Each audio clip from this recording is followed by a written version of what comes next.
Welcome to another video from Gweilo 60. Today I'm going to be talking about the Canadian Border Services Agency, the CBSA, and the Royal Canadian Mounted Police, the RCMP. That's the federal police in Canada, and how they handled Meng Wanzhou upon her arrest at Vancouver Airport.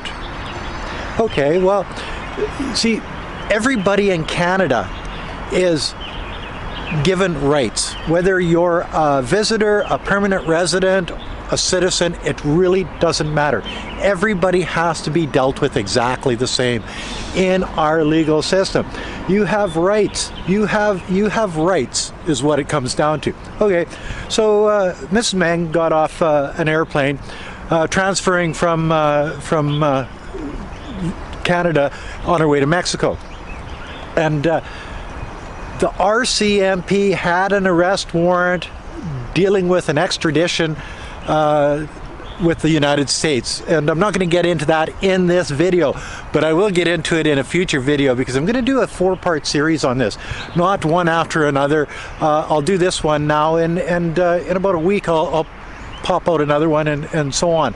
And it's getting interesting now because everything's sort of coming to a head on this, and this is why I'm doing these videos now. So anyway, back to the story. When she arrived in Vancouver, the RCMP had an arrest warrant, and they were under instructions to arrest Meng Wanzhou immediately upon arriving in Canada. In Canada, not past Border Patrol, not past the security gate, not past when she arrives in Canada. And when your plane lands in Canada, you are in Canada. So did this happen? Absolutely not. What happened is the RCMP stepped back and let the CBSA interrogate Meng Wanzhou for 3 hours. See, the reason why arresting somebody before you interrogate them is that they have constitutional rights in Canada. One of those constitutional rights is the right to counsel. Before you're interrogated by any law enforcement, you have the right to counsel. You have the right to remain silent. You have the right not to incriminate yourself. All of these rights were thrown out the window because Meng Wanzhou did not know that she was arrested. CBSA knew she was being arrested. The RCMP knew she was being arrested, but she didn't know. So she was searched, she was interrogated, and things were taken away, confiscated from her, like her phone, into a Faraday bag. Why? Well, we'll get into that. Probably not in this video either, but in the next video. So she was not given her rights. She was interrogated illegally by the CBSA, and then she was arrested. What do you think the CBSA did with the information that they got from Meng Wanzhou during that 3 hours of interrogation? Do you think they gave it to the RCMP? Do you think they gave it to the FBI? You know, the idea that, like, this flabbergasts me just for the fact that the CBSA in Canada, you see, I used to do a lot of immigration work for a number of years in Canada, and I'm pretty familiar with these guys, and they live in a bubble. They don't go by the rules. The rules aren't meant for them. The rules are meant for everybody else except for them, because they are law enforcement. RCMP are exactly the same. They can do whatever they want, but you can't. They live in a bubble, and they twist the rules to meet their means. And in this instance, they actually twisted the rules to interrogate Miss Meng illegally for 3 hours in the Vancouver airport before she was turned over to the RCMP and formally arrested. So she was not given her rights. She had no counsel. She had no idea that she was arrested. She wasn't given the right to remain silent. She wasn't, you know, all of these things. It's embarrassing being a Canadian nowadays, just for the fact that you see more and more of these things happening. And why was this done in Canada? Well, Canada does most of its trade with the United States, so we're under an economic thumb from the United States. If they wanted to, they could destroy our economy in Canada. And Trudeau was scared of Trump at that time, and all of these things. But it wouldn't have mattered whether it was in Canada, Australia, the UK, New Zealand, any of the Five Eyes countries. They would have done basically the same thing. They would have arrested her. They would have used their policing power to manipulate the situation for their benefit, and that's just the way it is. There's no other way to explain how she was treated, because you don't think Canadian Border Services Agency knows how to arrest people? You don't think that they know that interrogating somebody that's under arrest, and you say, well, she wasn't under arrest yet. Well, she was supposed to be arrested. They had instructions to arrest her immediately on arriving in Canada. Immediately as in 3 hours later. So yes, she was maybe not formally under arrest, but the CBSA knew she was being arrested. The RCMP knew she was being arrested, and she didn't know she was being arrested. So basically at this point, anything that was acquired during that 3 hours with CBSA should be thrown out of court. The idea that they took her phone, probably documents, whatever she had on her, they searched her, anything and everything dealing with that time period. Well, if the court system in Canada is as fair as people think it is, she will be, this stuff will be thrown out, and they won't be able to use any of that, thanks to the inability of the CBSA officers and the RCMP officer that was supposed to be doing the arrest. Okay, well, is this a good thing or a bad thing? Well, I'm not going to get into that right now, but you gotta understand that everybody has rights. Everybody has there's rules and regulations, laws in place in Canada for certain reasons, and this is one of those reasons where you cannot take those rights away from somebody.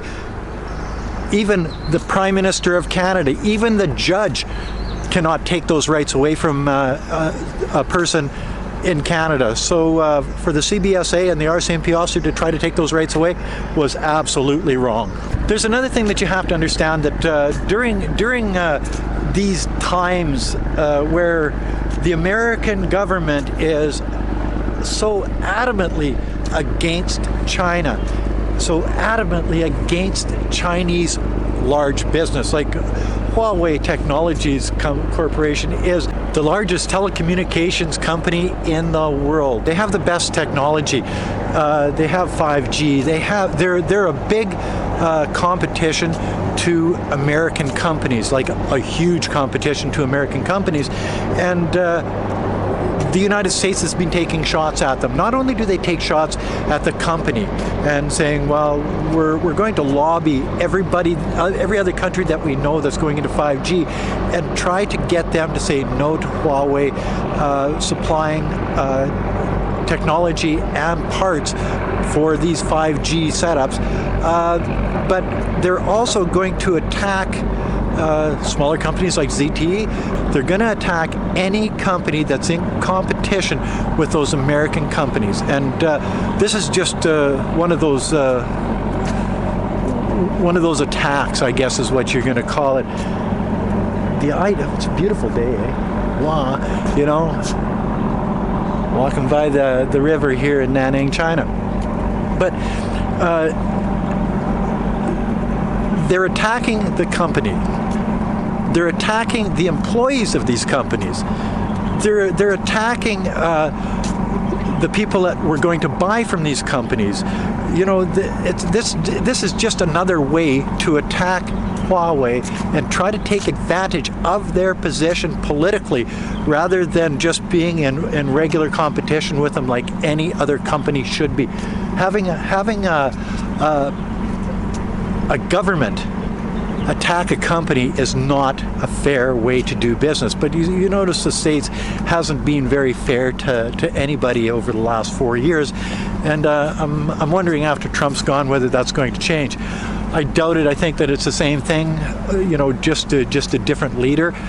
Maybe the rhetoric won't be as much, but when you get into something like Meng Wanzhou being arrested illegally in Canada, arbitrarily arrested, as the West says about arrests that happen in China, well, it comes down to a lot of different things, and that's why this has got to be a 4-part series, just for the fact that there's so much information out there. There's so many points that have to be dealt with. So when you think the Canadian legal system is super fair to everybody, everywhere, you know what I mean?